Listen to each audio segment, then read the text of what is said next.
The wording of the approved motion introduces unnecessary ambiguity to the already politically charged proceedings. Ang return po ay pagsauli o pagbalik.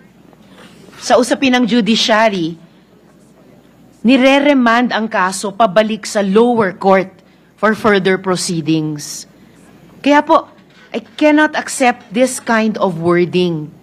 It is dangerous and disingenuous, particularly when the rules of court have suppletory application.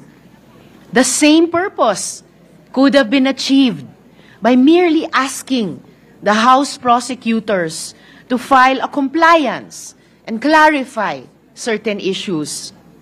Wala pong remand o return sa konstitusyon. Ang obligasyon natin, try and decide.